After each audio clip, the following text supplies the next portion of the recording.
Hey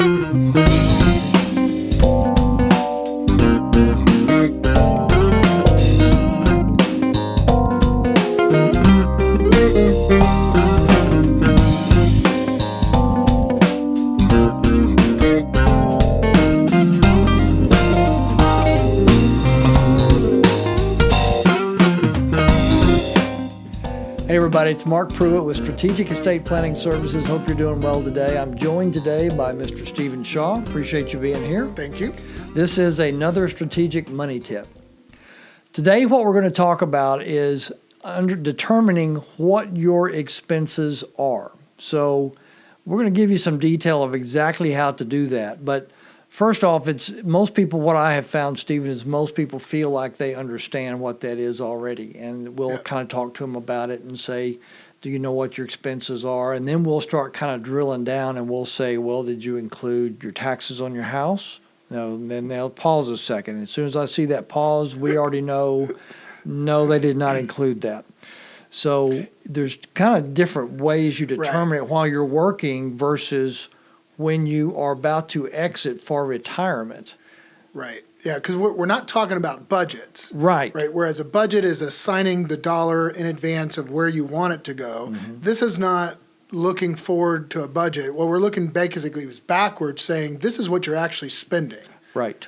Yeah. And the best one, so what we're going to try to do today is to help you determine exactly what you're spending and how to best achieve that. And the best way to achieve that really is bank accounts. The problem with some of the bank accounts is they don't all disclose that in a uniform fashion. So Stephen, why don't you give them an example of kind of what that looks like and then kind of go through the process that we always take clients through. Yeah. So there's basically a 6-step process that is very easy. It won't take very long. But step one is identifying your main bank account, like the checking account. Right.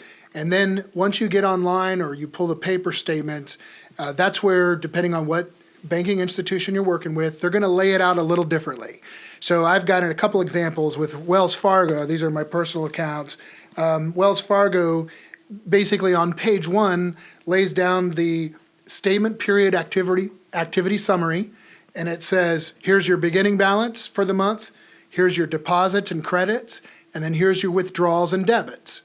So right, that's there. Easy. That's right. It gives you the aggregate negative number for withdrawals and debits, and that's the only thing we really want to focus on. And that's for the month. And that's for the whole month. In this exercise, we don't care what you're spending it on or the method of it coming out of your account, whether it's ATMs, whether it's ETFs, or whether it's checks. We don't care. None of that matters. It's just the bottom line number of withdrawals or deposits. Right. Now, Chase is another bank that I use, and it's very similar, but here's how they break it down. They separate the checks paid from the ATM and debit card withdrawals from the electronic withdrawals. So to use them, if I'm going to do this exercise, I have to add up those three negative numbers. So those are 3 sources, and you have to basically pull all those down, add them all up together, and then that's what you withdrawn for the month. That's right, because it's still a part of the summary early on the statement, page 1 or 2.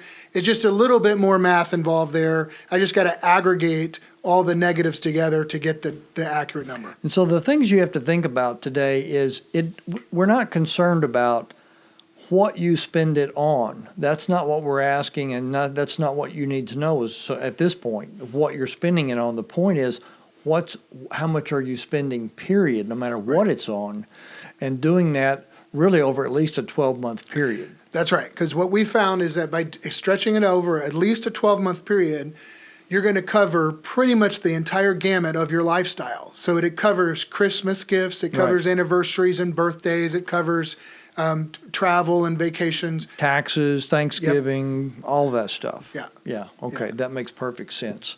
Okay, so the first thing then, and you correct me if I'm wrong, is basically they need to gather at least 12 months of statements and then find out what their expenses are per month on just the total number in the end. That's right. And those are actually the first 2 steps. Okay. So step 1, getting this checking account statement. Step 2, identifying on the statements where the withdrawals are. And then step 3 is just simply writing down those 12 numbers. So at the end of this exercise of step 3, you're going to have 12 negative numbers. And Okay? people ask sometimes, well, you know, I put stuff on credit card. Well, think about it. Where do you pay your credit card from? Everything you have comes out of your bank account. No matter what it is or where it's going, even if you charge stuff, you're going to pay for that charge out of your checking account, out of your bank account. So that's why we go to the bank account to add all this up. That's right. And, you know, I guess if you're carrying a balance on that credit card and you're stacking up and accruing debt, well, that's a different issue altogether. Right. But we're just at this point just trying to figure out, what are you normally spending? Right. All right. Step 4 is you're looking for any months out of those 12 numbers that you just wrote down. You're looking for any months that are outliers. So if you see a pattern that, hey, wow, every month generally is a range between $8,000 and $10,000 worth of withdrawals or credits. If that's the case, but then you come across 1 or 2 months that have a $15,000 or $20,000 debit, you want to just zero in on those and ask the question, why are these months extraordinary? So example, an air conditioner breaks. You're not going to include, I actually just replaced 2 of them, so I understand that pain. I think you replaced one as well, so we both understand that pain. That's not something that you spend every month. And so you take those off the table. You don't count those. If you went and paid cash for a car, you don't count that either, because that's not a normal monthly expense. But if you had a water heater break, as an example, you would count that. Now, I know a water heater doesn't break every month, but if you spend $1,000, you're going to probably spend $1,000 on home repair in any given year on just stuff, whatever that stuff is. So, but it's the big ticket items that you're talking about. That's right. That's right. So you got to use your common sense and apply just whatever the logic is as far as why are certain months higher than others. Now, it could be that certain months are always higher than others because of property taxes. Like taxes, exactly. Right? That would be a reoccurring expense. Yes. It doesn't happen every month, but it does happen every year. So you want to keep that in the mix. Right, exactly. Yep. So the 5th step, see, these are all easy. It shouldn't take very long. The 5th step is just simply to add up all those 12 numbers. So once you've made any adjustments that you need to make, just simply add up those numbers to get one final number for basically all the money that you've spent for the year, and then you divide by 12. Because there's 12 months out of the year, now there's your real average of what you're going to need on a monthly basis. Yep. Even if taxes are included in that, it's still going to be basically what you're going to need. Yes. And these are this is the main thing that I see people when they are getting ready to retire, that is a misstep. I mean, to the point we see it that I think we could easily say 90% of the people easy come in here and they think they know what they're spending, and they don't. And they don't know that, and because they did not go through that exercise that way. They're going through things that they've written down or they put on an Excel spreadsheet, and there are a few people that track this really well, but we find the majority of them. We want to make sure there's no surprises in retirement. Right, yeah, because I think people think in terms of when they come to make these kind of decisions or to evaluate, they think in hard lines such as, okay, how much am I spending on utilities? How much is my house payment? And then, how much do I spend roughly on food? And they're just guessing, or they're basing it on the fixed expenses. Right. And they're ignoring the tithing or the charity giving. They're ignoring the occasional anniversary or birthday gift or graduation gift and all those kinds of things.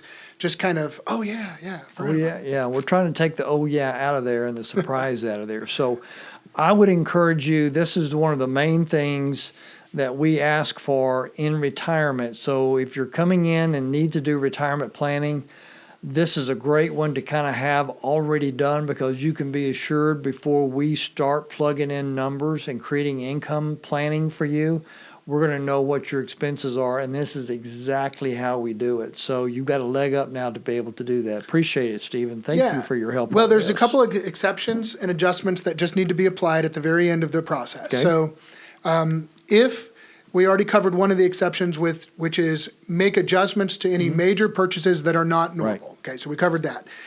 Some people do operate out of multiple accounts. Yes. So like you, you've got 2 different accounts there. Yes, but unlike me, there may be, I have two different accounts because the one's a business account and that kind of thing. But still, that's relevant. But sometimes it may just be a blended marriage, or the arrangement between the spouses are basically, I pay a certain amount of bills from my checking and you cover a certain amount of things from your checking, because we've seen that. Sure. Not everybody blends and kind of looks at their accounts and as a whole.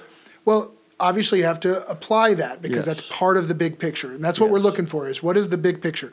And then the last exception would be exclusively to retirement. And that is this.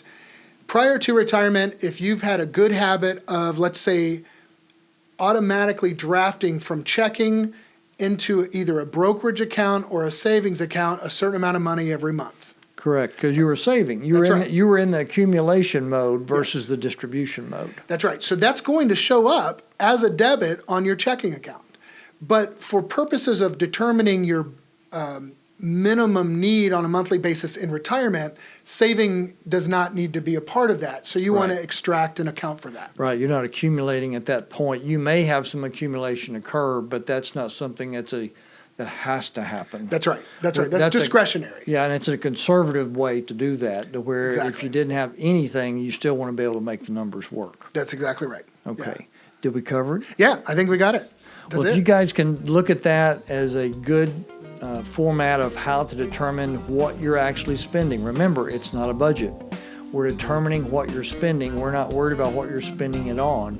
Now, if there's some head scratchers in there, as I call it, and we need to go back and drill down on what is it that is making that inflate into a way that's surprising to you, then we can do that with you and make the adjustments and help you make the adjustments and fledge that out, basically. Yeah. But hopefully this has been helpful. Thank you guys for being here. God bless you. Have a great day. Thank you so much for joining us for today's Strategic Money Tip.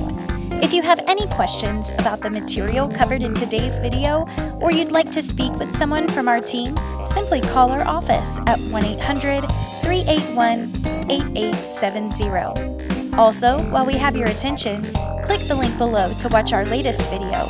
And to see more videos on tips just like this one, make sure to click the logo to subscribe to our channel. On behalf of the team at Strategic Estate Planning Services, thanks again for watching.